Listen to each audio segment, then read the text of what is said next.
Right, thank you all very much for inviting me here today. It's a very great pleasure to come down and see you all, to understand what makes you all tick, and to what I want to try and do is very much to outline what we've managed to achieve in the UK over the last 20 years.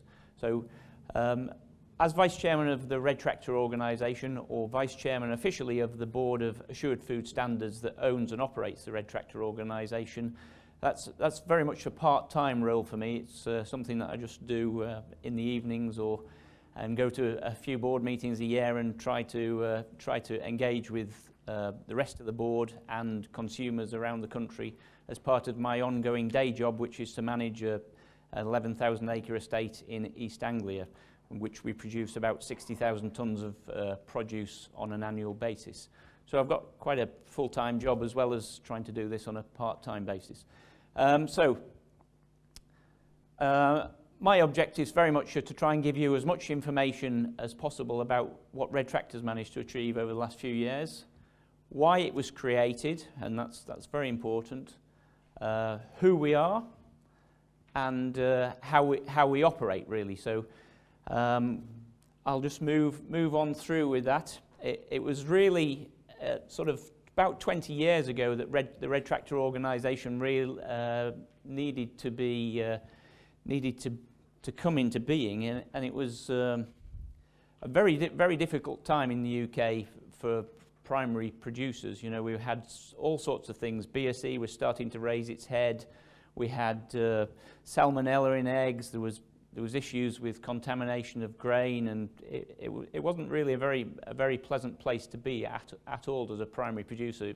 Farmer ratings, I heard Cheryl, I think somebody mentioned that we were highly regarded as here, producers, farmers were highly regarded, and we seemed to lose that consumer and general public confidence, which was very disappointing and a difficult place to be in. So, you know, some of the headlines in the national newspapers were, you know, things like this, and the public just want the truth about BSE and goodness knows what else. We were also faced with a new Food Safety Act that caused us pass the responsibility back to those people that were selling food to ensure that it was produced responsibly, and that they knew exactly where it was coming from. So that was also another challenge that they faced. And of course, the retailers were exceptionally concerned about all of this at this time, because it was starting to affect their margins. And what they started to do was build up a whole plethora of sort of their own independent inspections to come out to the farm. And sort of I remember in '97 we had about 15 independent audits from one supermarket or other coming up the farm drive, and they were all really ratcheting their standards up so they could sort of beat and compete against the other to demonstrate that they were better. So that, you know, it was very clear that UK producers needed to sort of counter that three-pronged attack. So the aims that we started with, they were very clear. It was to protect the reputation, which was being very clearly damaged by what the issues are said. It was to provide a mechanism for farmers that we could demonstrate that we did have, despite what all the press were saying at the time, we did have good standards of production, and also to encourage best practice. And it was to reduce this mechanism that I described, where one retailer was out trying to compete with others to do their very best to grind us into the ground, really. And that was a very difficult time as well. The other thing that it needed to focus on having one set of standards and one inspector, because the time element taken in enduring all of these inspections was becoming very onerous, in addition to all the other complexities of the agricultural policy that we've got in Europe at the moment. So that was a very difficult place. So what we did over the years from the mid-90s through to sort of 2000 was establish a whole, 6 independent schemes for each of the sectors. So we had the assured produce, the assured combinable crops, poultry, British pigs, assured dairy farmers, and assured British meat, which is the red meat sector.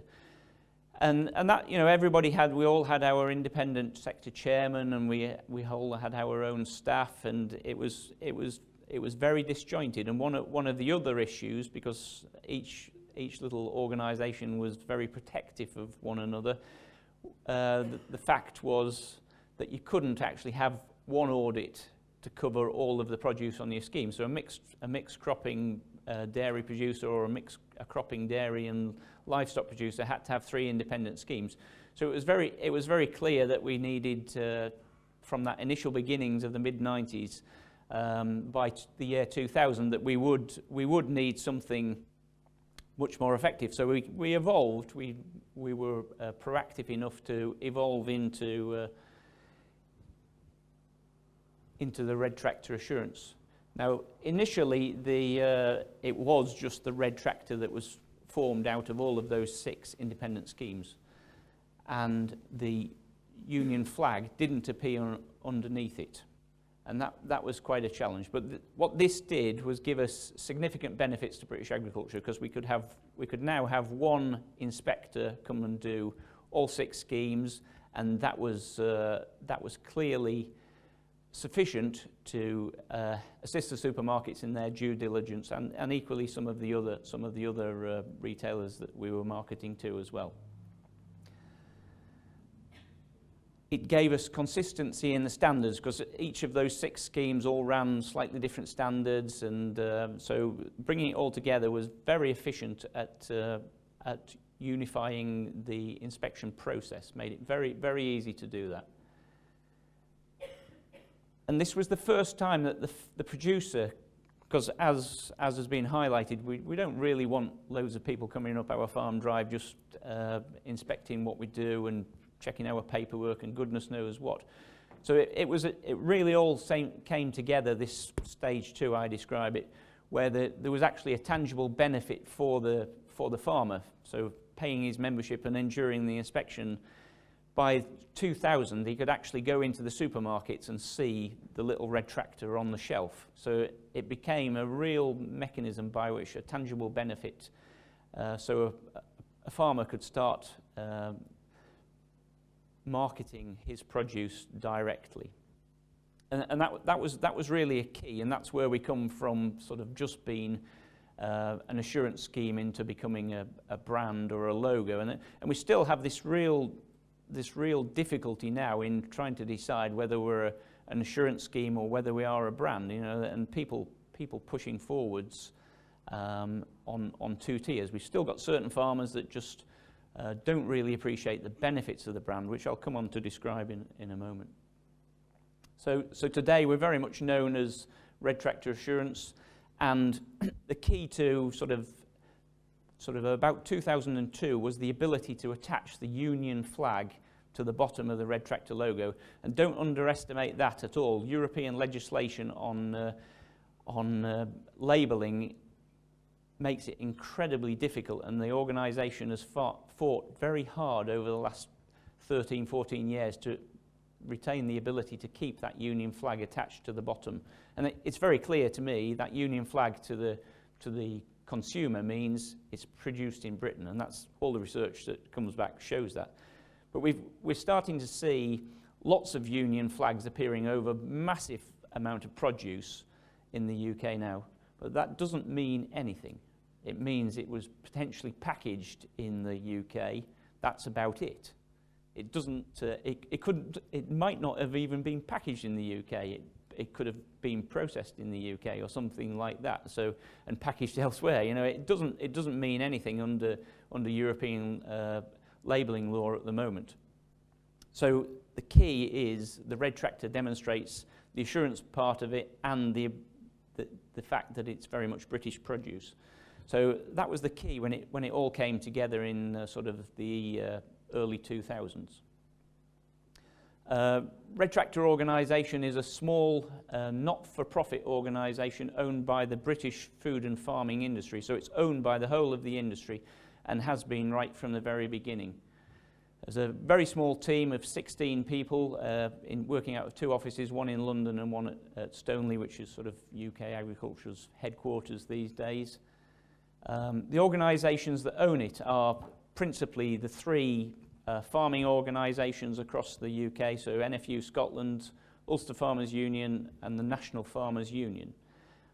In addition to those producers that own this brand, this organisation, we also have involvement from the Food and Drink Federation, the British Retail Consortium that obviously represents the supermarkets and the multiple retailers, and include people like McDonald's in that organisation there.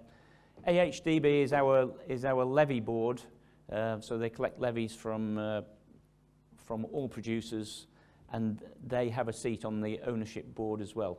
Dairy, as do Dairy UK. So as you can see, it's representatives from all of those organisations, and they are the overriding owners of that business, and they meet twice a year. And it's purely a devolved organisation. Assured Food Standards, purely devolved organisation, operates very much as itself with no influence from all of these people, but they very much do own it should there be any major issues. Red Tractor today, we have it's actually gone up very significantly in the last few weeks. So we've got almost 62,000 members. 27,000 of those have sort of combined enterprises, which gives 89,000 enterprises that are assured. I've got some figures here actually that demonstrate that dairy farming, that represents about 90% of dairy farmers being assured in the UK. That's 90% of pigs, 90% of chickens, 80% of crops, 75% of produce, 82% of beef, and only 65% of sheep farms are presently Red Tractor assured. So all of that very much demonstrates that we've moved forwards, and they are significant proportions of certain sectors that are now farm assured. Reminding you that is to protect the reputation of UK agriculture, which was badly damaged 20 years ago. It allows farmers to demonstrate good standards.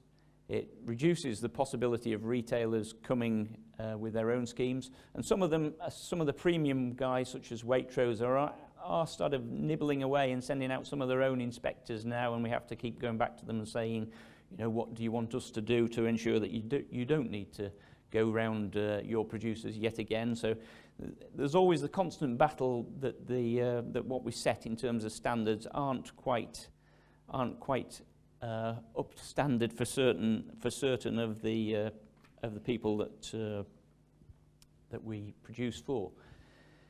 The organisation, in addition to those 16 permanent staff, there's about 120 experts that give their time freely from across the food industry: farmers, levy bodies, independent people who have expertise in animal health and welfare, environmental, consumer interests. Indeed, on the main board we have a consumer director who brings to the party what they believe the consumer wants. So it has made quite a significant difference to producers, and equally what I'm going to go on to do now is explain how we deliver on the objectives. So firstly what we do as an organisation is set the standards, and that involves a great amount of feedback from all of those owners, all of the people, but also from welfare lobbyists and goodness knows who else. And that's across all 6 sectors, and more importantly, as I'll highlight later, it's across the whole of the chain. So the whole of the chain in the life of an animal or in the crop production cycle has to be assured. The scope of the standards is 4 key areas. That's food safety, traceability and origin, animal health and welfare, and environmental protection. So probably much the same as lots of other schemes that there are. And these standards are reviewed on the farm on a 3-yearly basis, but emphasising that they must be up to date and in line with current legislation. And some of them don't cover all of the legislation that they're associated with, which causes us certain issues when we're moving towards earned recognition of our schemes with government schemes.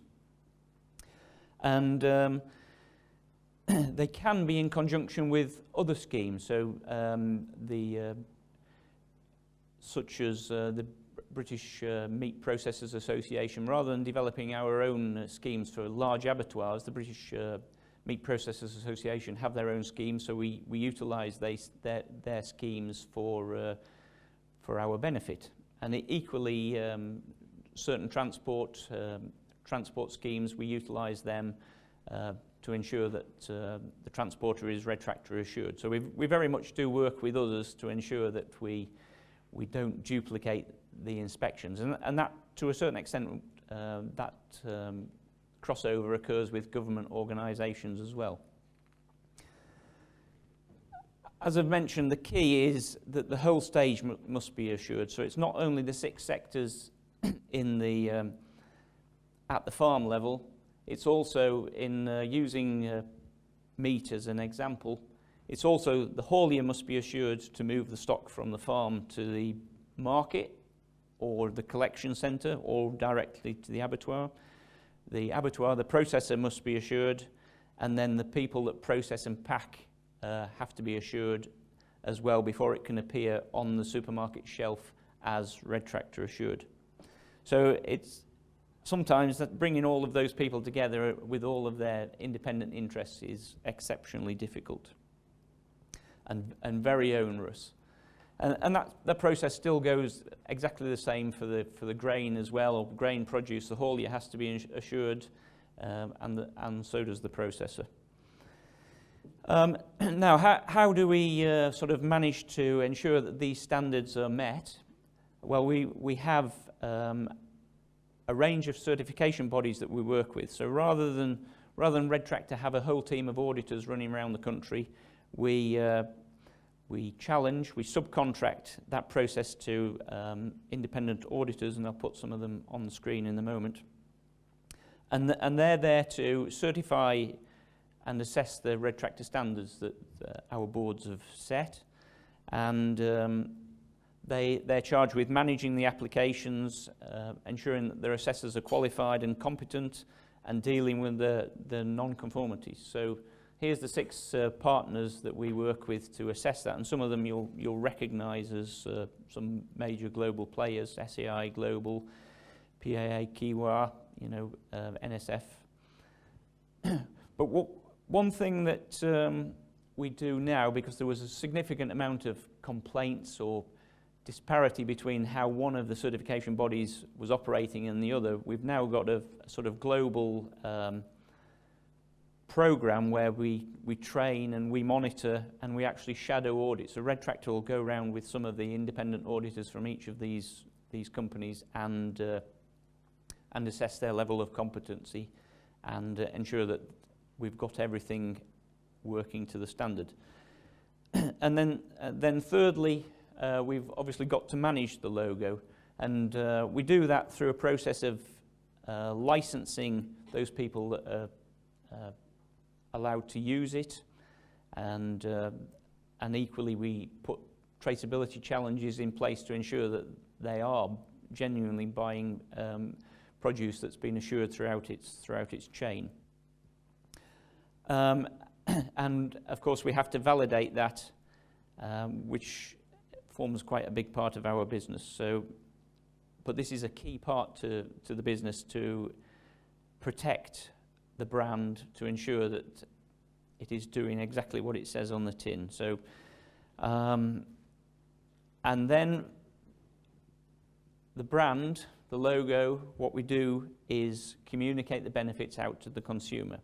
And one thing that we're having to do now is actually, seen as we're sort of 20 years down the line, we're having to go back and promote the benefits to the farmer, to the producer as well, because we've taken quite a bit of criticism over this last year or so with people genuinely forgotten what's been achieved, which has been a significant and disappointing challenge to have to go back and revisit that. So we've implemented a whole new program this last year about re-engaging with our suppliers, basically. It's been very difficult.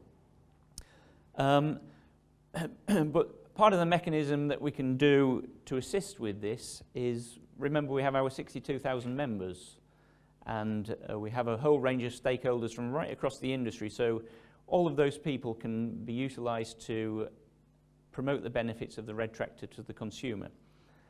The organisation itself runs on a very small £2.5 million budget. So what we Red Tractor have to do is to sort of coordinate the activity from across all of the chain to make sure that the message is consistent. And we bring in people. The levy bodies are very good at spending their element of marketing budget on Red Tractor promotion as well. And equally so are the supermarkets. So on this very small budget, we have about £600,000 worth of direct marketing budget that goes towards assisting with all of this. It's used right the way across from every retailer, from Aldi through to the high-value ones such as Waitrose. There are one or two exceptions, principally Sainsbury's, that have, for all they continue to use the assurance scheme, they don't actually put the logo on pack because they don't feel that there's any benefit to it. And we do continually keep revisiting them to ensure that we get that back on the pack in the future. We're now getting significant benefit from third-party caterers, so part of public procurement plans, so the NHS, National Health Service, prisons, etc., are using the Red Tractor as a mechanism by which they can demonstrate due diligence for their customers. So that's just a reminder of the four mechanisms of how we deliver. So defining the standards, ensuring conformance, very clear labelling and checking of that, and then the consumer benefits. So some of what we've been doing in terms of the consumer messaging, which is very much about the brand. This is one of the strap lines that we've been using this last year. It's about trust the tractor. It's about ensuring that people know where their food comes from. So it's very much on promotion there, and it's also about Red Tractor has the role of potentially reacting when there's a whole industry uproar. One we had 2 years ago was a horse meat scandal where there was an element of horse meat. And very, very thankfully, because of good traceability throughout our supply chains and such like, the Red Tractor wasn't implicated in that. But the immediate knee-jerk reaction from the press and the media is to approach Red Tractor for some form of statement to demonstrate that we are showing good practice.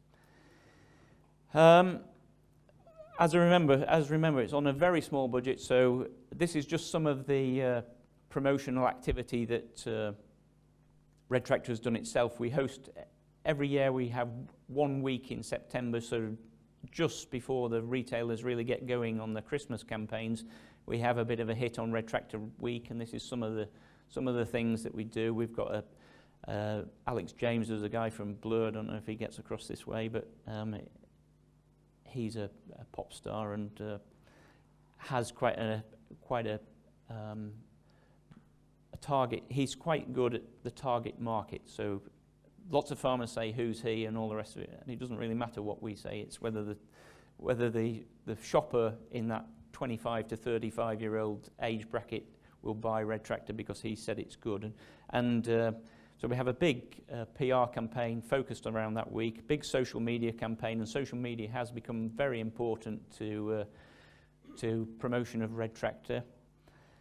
Some of the examples of stakeholder activities. So this one here is just the pork aspect, and you see they actually they've chosen the pork. They got chastised for this, for moving away from the uniform brand of Red Tractor and putting pork again underneath. So trying to hark back to their days when they were independent. But it's all just about raising profile. And indeed, the one with the football team, that's Bath City or somebody, and 2 farmers actually pay for that look for the red tractor to go around the stadium. So in addition to the 60-odd thousand members, there's people take it on their own back to go out and promote the brand. And it's really very good to have an element of support from Red Tractor. We have a farmer toolbox, so farmers can ring up and say, I'm going to a certain county show, or I'm going to an event this weekend, to a farmer's market. Have you got the promotional material I can take with me? And that really works exceptionally well to help promote the brand. The food service, they help considerably. And this, the one advert for the Kentucky Fried Chicken ran for almost 2 weeks in some of the main London papers last year. But it's very much got the Red Tractor logo at forefront. McDonald's on the UK TV have been running a advertising campaign recently where they show that they're using only Red Tractor for certain parts of their milk and other produce as well. The issue that they have in the UK is, of course, they buy beef from Southern Ireland and mix it all together with ours, so they can't sell the beef as just Red Tractor, but it's sold as assured. The examples of retailer activity, which is phenomenal, not just at Red Tractor Week, but all year round. You know, we've got even we've got Tesco, Asda, Lidl, Aldi, Morrison's, all buying into the benefits of this one logo to help to produce to increase their sales. And within the last year, we've also introduced a made with logo that doesn't appear on any of those. And so long as the proportion of Red Tractor ingredient exceeds certain levels, so beef pies, for example, it can state that it's made with 100% Red Tractor beef. And so following demand from the supermarkets, we've moved on to made with logos as well as just prime product. So what is the impact of all of this been to me as a farmer and to fellow farmers around the country? Because as I said, way back in 2000, that was the challenge that we were faced with. People were getting a bit fed up of just having inspections and not seeing any benefits. Well, some of the consumer research that we've done this year is demonstrating that sort of 65% of UK shoppers recognise the logo, and that's up from 60% in the last 3 years. And you can see the only one that we're beaten by is this fair trade. Some of the others are not really featuring at all, but we're very encouraged that our figures are going up and theirs are coming down. So, but it's still obviously a major challenge to continually get the message out about a brand.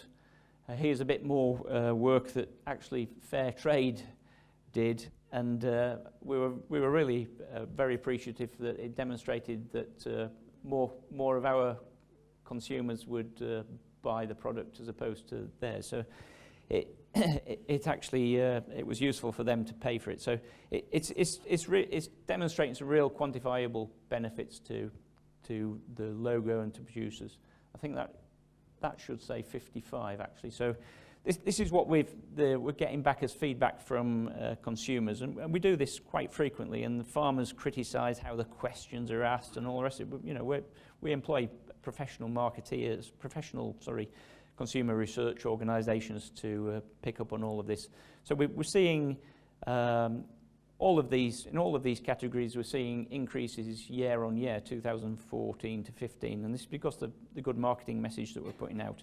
So to the consumer, this means it's British, good animal welfare, good environmental practice. They know where it comes from, and because of that, they're supporting British farmers, and it's an independent mark. So I think we're very proud of what we've managed to achieve in terms of this, and I think it clearly demonstrates some real positive benefits to those members that actually help to fund the organisation.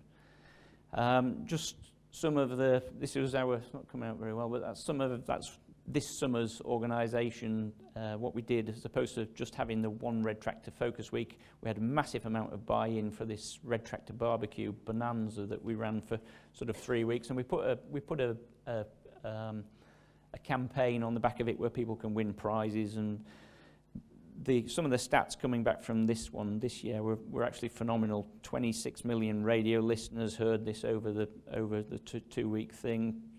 6.3 million impressions, ad impressions, 41,000 video views of some of the social media stuff, and we actually had 9,500 sign-ins to our Red Tractor newsletter, thanks to this. You know, and we're getting ministerial support, government ministerial support, and lots of benefits from this. This is what farmers get out and do in the Red Tractor Week. So, events across the country, we go and stand in front of supermarkets, and we tell the consumers what the benefits are when they're going into the supermarkets, and we check that they've understood the benefits when they come out, which is a quite important thing. And the other things that it gives us as farmers is it obviously gives us much more wider market access. The supermarkets won't buy if it's not Red Tractor assured. We still do have a market. There's still smaller retailers that don't necessarily buy to the brand, so it gives us a wider market access, opening up more selling opportunities. It also is quite useful in terms of assurance. We can utilise the Red Tractor as to go along with other schemes, such as organic schemes and some of the environmental schemes that certain of the supermarkets are running as well. So we can run that in conjunction with them. And some of our levy board information that's come back has demonstrated some really significant figures that every year since 2005, being Red Tractor assured has showed up to £80 increase in value per beast for a beef animal, and up to £2.60 per head for a sheep. So there's significant quantifiable benefits that we can see there back to producers. And one significant thing that we're really working on at the moment is to have this element of earned recognition from government organisations. Now, the local trading standards, so the local authorities won't visit a farmer for a routine visit if he's Red Tractor assured. Now, admittedly, all of this is being forced upon them because of budgetary constraints, but they've found a good mechanism by which they can sort of ease their burden. Food Standards Agency inspections, if they reduce their frequency of inspection for certain aspects of it from 25%, so 1 year in 4 visiting a farm, down to 5%, so from 1 year in 4 down to 1 year in 20, that's dairy hygiene inspections as an example. Others are feed mixing legislation and all sorts of things like that. So, and we're very much pressing ahead to work on that in terms of the Rural Payments Agency that inspect us for our single farm payment from Europe, which presently means that there's 100,000 inspections take place on UK farms because of that. So we're very much trying to get earned recognition from them as well. I think, Ian, that's about all I've got to say on Red Tractor. Well, obviously, there's plenty of time for questions in a little while. Thank you very much. Thank you.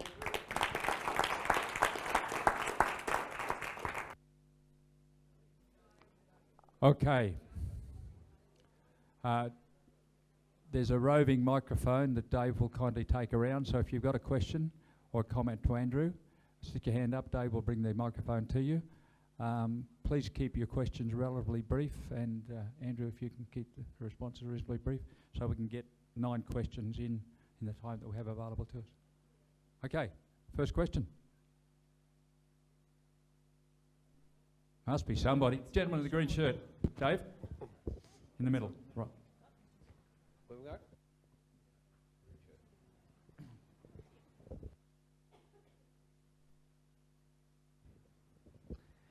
go? Our group were wondering how you go about the cost structure along the supply chain, like how much a producer's paying, how much are the transport companies paying, the abattoirs, all the way through. How's that worked out? Okay, good question. The £2.5 million budget is made up £1,500 from 1.5 million pounds from the producers, and it varies depending on sector.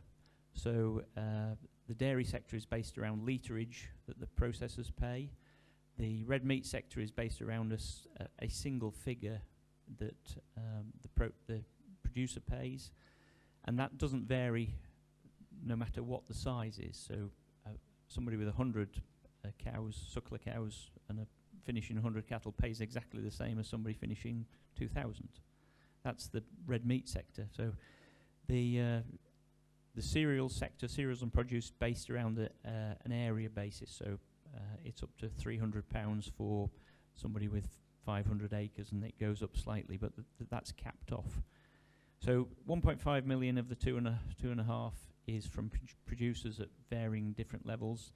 The people who, but the certification bodies take the majority of that, because they have to put the people out on farm on an annual basis. So out of every for an example, the red meat sector, it's £150 for every producer. £21 comes back to Red Tractor as a royalty fee. The remaining part stays with the certification body. Now, the certification bodies can vary their fee to the producer. So the 150 was an example. So it can be from 145 for one of the certification bodies up to 170 for another one. And that's the competitive nature that we've managed to introduce in getting the certification done, which has probably kept it at relatively low level. I don't know. Have I described that well enough? That's the producer. Then the same happens for the livestock hauliers. He'll pay one of the inspection certification bodies £500 to come out and inspect his fleet. Red Tractor will get £50 of that. So the majority of the costs associated to the person who's been audited is for the audit process. So that goes to the independent certification bodies. In addition to that, there's obviously the people, 600 and odd people in the country that are licensed to use the logo. And the money that comes back from them is probably up to, that's again phased on the amount of throughput that they put through their business. And a very small proportion of that comes back to the Red Tractor again. It's a greater proportion than it is for any of the farm audits, because Red Tractor itself carries out the traceability checks. We go in on an annual basis, or more frequently, depending on the size of the business, and check back right the way back throughout the chain. And so that gathers about 600,000. The remaining 0.4 million is for service level agreements, that work that we do for the levy bodies in terms of collecting data and selling that data back to them. Thank you, Andrew. Andrew, just some commentary around the barriers to why, across the various sectors that you went through today, there was various uptake levels from 90% down to 60%. Given that Red Tractor's been going now for a number of years, nearly 20 years, why all producers wouldn't see why they should not be in Red Tractor? That's something we ask quite frequently. Obviously, the fresh milk with 95% is the liquid market requires that, so their customer requires that. The other extreme is the sheep sector, which only got 65% penetration, and that is because in the UK we export 50% of the lamb that we produce, and the export market presently doesn't require them to be Red Tractor assured. There is a lot more talk from the exporters now that they are wanting some form of assurance, so the potential buy-in from the sheep producers as well. But in addition to that, it's the structure of the industry in the UK. The primary producer up in the hills isn't necessarily a finisher, so if we have a weakness, beef and lamb is a weakness in the fact that to be red tractor assured, a lamb only has to spend the last 60 days on an assured farm, and beef only has to spend the last 90 days on an assured farm. And this is something we've been trying to address. And if you do set up an assurance scheme, make sure you make it lifetime assured right throughout the chain from the beginning, because that's a real weakness we've got, and something we're fighting very hard to address at the moment. So you've highlighted an issue.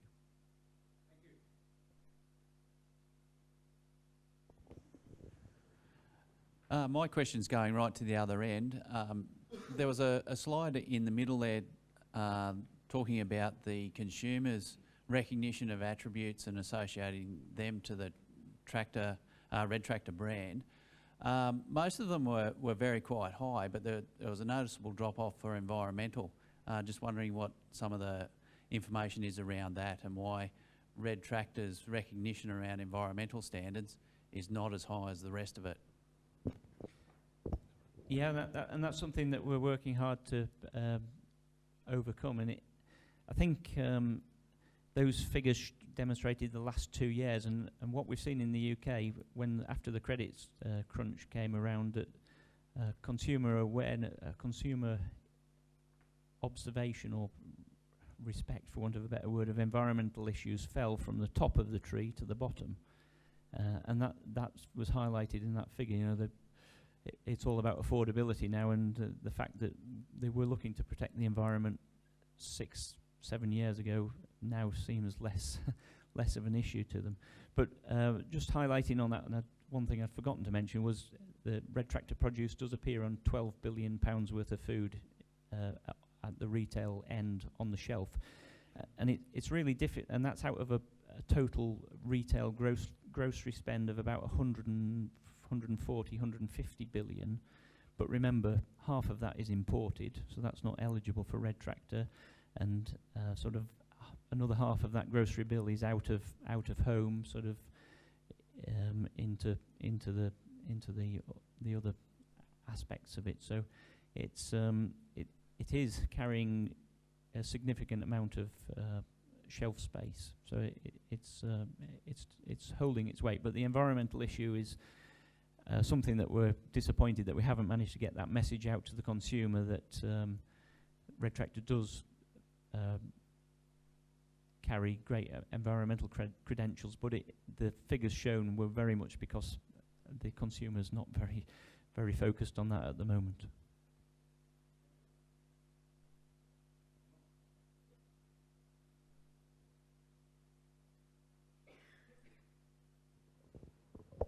Andrew, very simple question. What would your advice be for us in Australia? Well, I think what you need to be able to do is demonstrate that there's going to be significant tangible benefits to the producers to produce. If you're going to build a brand, build a label, you've got to start at the beginning of being able to demonstrate that there will be benefits back to a producer. We came about it the other way, because we needed to set up these assurance schemes for the things that are highlighted, and the brand very much morphed out of that. When we'd got everything settled down for 5-6 years into it, people were saying, well, we really need to use this as a one-stop marketing tool, and this is the key. You know, my table were questioning why we didn't just carry on with the independence, but the focus had to be that we UK producers wanted one brand that was very easily recognisable on the supermarket shelf, rather than sort of the blurring of assured British pigs or assured British meat, and people not really knowing what each of those meant. We focused our best efforts on producing one single brand, which does sort of, another question seems to be, is about the weakness of having one single brand and the damage that one potential scare can bring to that brand. So all we can do to counter that is ensure that our standards are robust enough to fight off any of those issues. And that the horse meat one was potentially, the pig boys were on the phone all the time saying, you know, if you red meat guys wreck our brand, we won't be very happy with you. So so that's why we have to be so robust in ensuring our standards are fit for purpose all of the time.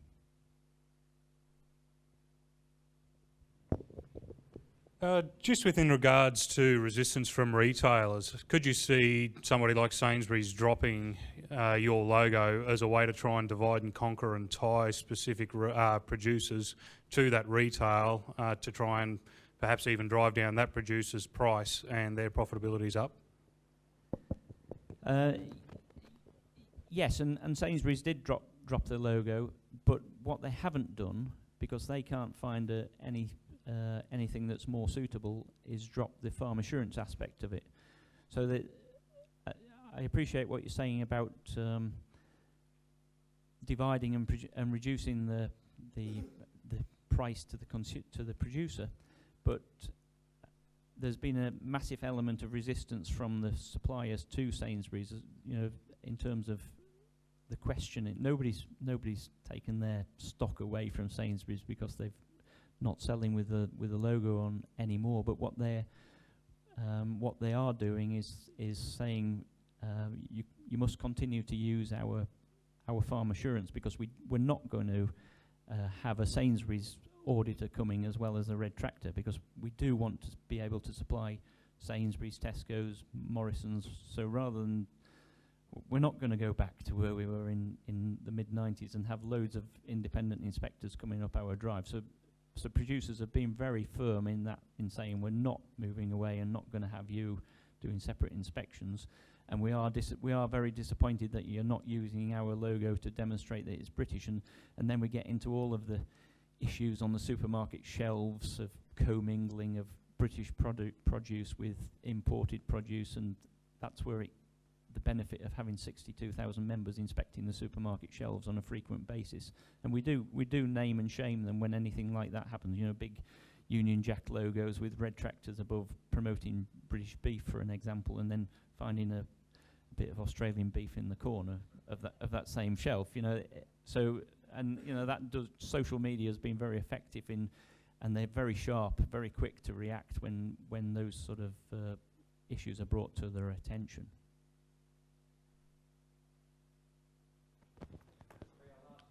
Okay, yeah, thanks, Andrew. I did enjoy your presentation. We're just wondering about your members. Are they audited against any legal requirements? I heard the 4 type things, but I just imagine if we've got some legislation that's a bit obscure in Australia, and sometimes members are not quite up to the legal standards. So I just wondered if that's part of the system as well.